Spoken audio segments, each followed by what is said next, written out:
वर्तमान समय में हमारे जो विचार मोशन, रेस्ट और फोर्स को लेकर हैं, उनकी शुरुआत सबसे पहले 17वीं शताब्दी में गैलीलियो गैलीली ने की थी। इसके बाद सर आइजैक न्यूटन ने इस विषय पर महान कार्य किया और क्लासिकल फिजिक्स अथवा न्यूटोनियन फिजिक्स की नींव रखी। भौतिकी में उनके लॉज ऑफ मोशन और ग्रेविटी के सिद्धांत शामिल हैं। दोस्तों, हमारे भौतिक जगत की सभी वस्तुएं हमें प्रायः दो ही स्थिति में दिखाई देती हैं, रेस्ट और मोशन।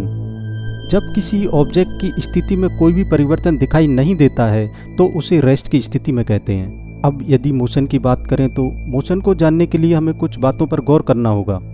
एक ऑब्जेक्ट किसी एक व्यक्ति के लिए चलता हुआ दिखाई दे सकता है तो किसी अन्य व्यक्ति के लिए रुका हुआ दिखाई देता है। उदाहरण के लिए, एक चलती बस में बैठे व्यक्ति के लिए रोड के साइड पर लगे हुए पेड़ पीछे जाते हुए दिखाई देते हैं, जबकि बस में बैठे हुए उसके साथी पैसेंजर्स उसे रेस्ट की स्थिति में दिखाई देते हैं। इसके विपरीत बस के बाहर खड़े हुए व्यक्ति के लिए बस व उसके पैसेंजर गति में दिखाई देते हैं। इसी तरह माना कि दो ट्रेनें हैं ए और बी, जो कि एक समान स्पीड से एक ही दिशा में चल रही हैं, और एक व्यक्ति है जो प्लेटफॉर्म पर स्थिर खड़ा है।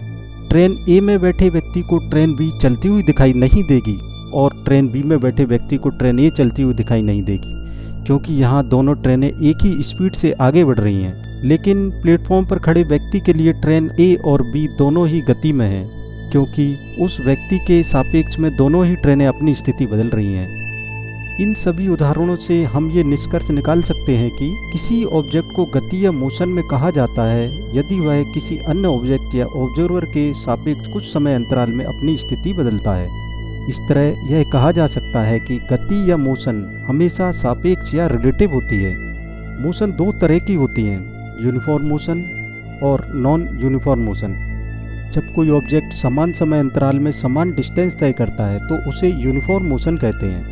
जैसे कोई ऑब्जेक्ट पहले एक सेकंड में 5 मीटर, दूसरे सेकंड में 5 मीटर और तीसरे सेकंड में भी 5 मीटर कवर करता है तो हम कहेंगे कि ऑब्जेक्ट यूनिफॉर्म मोशन में है। अब यदि हम दैनिक जीवन पर ध्यान दें तो हम मोशन के एक ऐसे प्रकार को ज़्यादा देखते हैं जहां ऑब्जेक्ट या वस्तुएं एक समान समय अंतराल में असमान डिस्टेंस तय करती हैं। इस तरह के मोशन को नॉन यूनिफॉर्म मोशन कहते हैं, जैसे कि भीड़ वाले इलाके में कार का चलना।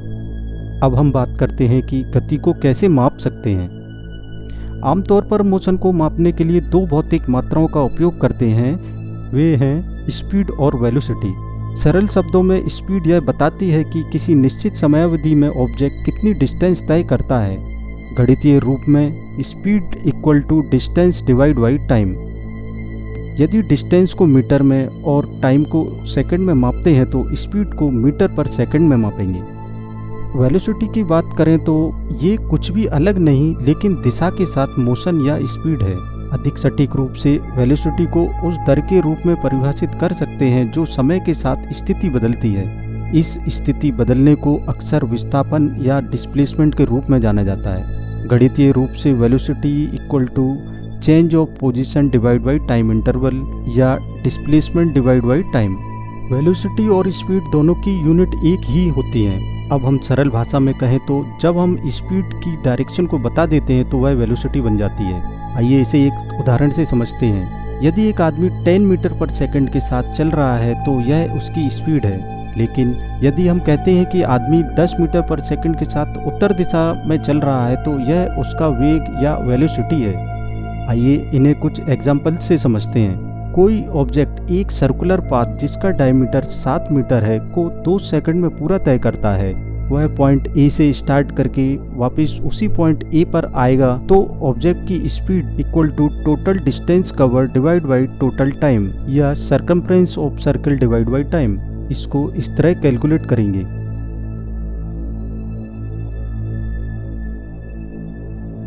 अब वेलोसिटी के लिए velocity equal to displacement divide by time या final position minus initial position divide by time.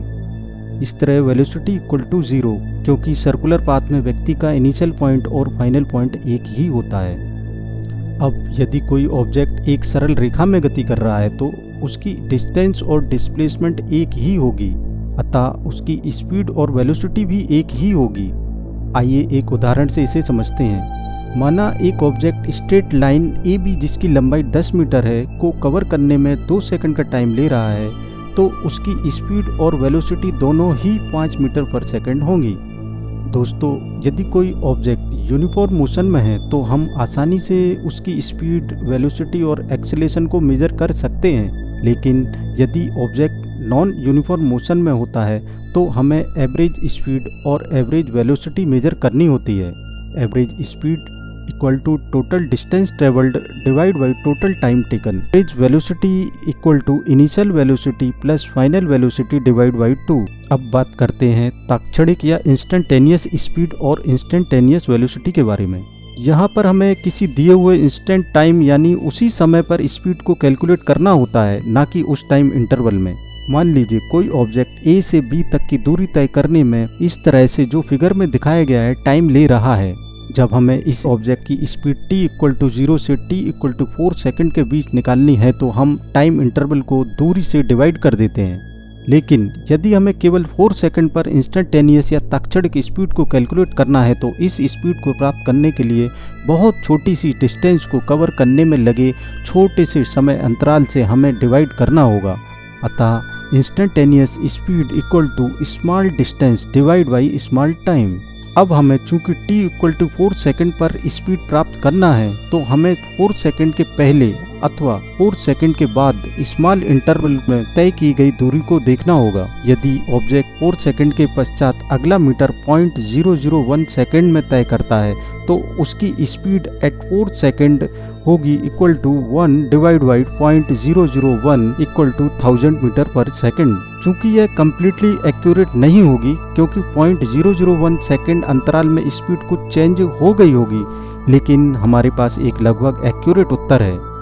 यह समय अंतराल जितना कम करते जाएंगे स्पीड उतनी सटीक प्राप्त होती जाएगी। ठीक इसी तरह तात्कालिक या इंस्टेंटेनियस वेलोसिटी के साथ ऐसा ही होता है। तात्कालिक velocity equal to small change in position divide by small time और small displacement divide by small time. Scientific रूप से बोले तो जब हम स्पीड और वेलोसिटी शब्दों का प्रयोग करते हैं तो इसका अर्थ आमतौर पर तात्कालिक या इंस्टेंटेनियस स्पीड और तात्कालिक वेलोसिटी होता है, ना कि एवरेज स्पीड या एवरेज वेलोसिटी। एक बात जिसे स्पष्ट किया जाना है वह यह है कि जब कोई ऑब्जेक्ट समान गति के साथ यात्रा कर रहा है, मतलब समान दूरी समान समय में कवर कर रहा है, तो उसकी इंस्टेंटेनियस स्पीड और एवरेज स्पीड समान होगी। इसी तरह किसी ऑब्जेक्ट का equal displacement in equal time period हो तो उसका इंस्टेंटेनियस और एवरेज वेलोसिटी समान होंगी। अब एक अन्य क्वांटिटी जो मोशन को मेजर करती है वह है एक्सीलरेशन या त्वरण। यह वास्तव में वह दर है जिस पर समय के साथ वेलोसिटी बदल जाती है। त्वरण वेलोसिटी में परिवर्तन अर्थात अंतिम वेलोसिटी माइनस प्रारंभिक velocity divide by time interval होता है। Mathematically acceleration equal to change in velocity divide by time interval. Acceleration negative भी हो सकता है, इसे रिटार्डेशन या मंदन कहते हैं। यदि वेलोसिटी स्थिर रहता है तो एक्सीलरेशन 0 के बराबर होता है। जैसे इंस्टेंटेनियस और एवरेज स्पीड व वेलोसिटी होती हैं, उसी तरह इंस्टेंटेनियस व एवरेज एक्सीलरेशन का भी कॉन्सेप्ट होता है। अब बात करते हैं रेस्ट की। यह कुछ भी नहीं लेकिन स्पीड का विशेष मामला है जिसमें वेलोसिटी 0 के बराबर होती है और ऑब्जर्वर के संबंध में उस वस्तु की स्थिति में कोई परिवर्तन नहीं होता है। मोशन या गति करने के लिए फोर्स की आवश्यकता होती है जिसे हम अगले वीडियो में जानेंगे। कोई भी वस्तु केवल तभी गति कर सकती है जब तक कि उस पर कोई एक्सटर्नल फोर्स ना लगाया जाए। वैसे तो मोशन के कई प्रकार होते हैं, परंतु यहाँ पर हम कुछ मुख्य प्रकारों के बारे में बात करेंगे। पाथ के आधार पर मोशन निम्न प्रकार में होते हैं। लीनियर मोशन यानी सरल रेखीय गति जैसे कि मूविंग कार या मूविंग बस। सर्कुलर मोशन या वृत्तीय गति, अर्थ का सन के चारों ओर घूमना। कर्व मोशन, क्रिकेट में बैट से बॉल को हिट करना। प्रोजेक्टाइल मोशन, जैसे कि किक लगाने पर फुटबॉल की गति। ऑसिलेशन यानी दोलन गति, जैसे कि झूला झूलता बच्चा या दोलन घड़ी। रोटेशनल मोशन यानी घूर्णन गति, जैसे कि पंखे की गति या वेवलेट की गति। सिंपल हार्मोनिक मोशन यानी कि आवर्त गति, जैसे कि स्प्रिंग से लटके हुए भार की ऊपर नीचे गति। रोलिंग मोशन, जैसे कि पहिए का घूमना। डायमेंशन के आधार पर गतियां 3 प्रकार की होती हैं। वन डायमेंशनल मोशन जैसे कि सीधी रेखा में व्यक्ति का चलना या पटरी पर ट्रेन का चलना। टू डायमेंशनल मोशन जैसे झील में चलती हुई नाव। थ्री डायमेंशनल मोशन जैसे कि मोशन ऑफ गैस मॉलिक्यूल। दोस्तों, अगर आपको यह वीडियो पसंद आया है तो इसे लाइक करें और हमारे चैनल कॉस्मोलॉजी हब को सब्सक्राइब जरूर करें। Thanks for watching.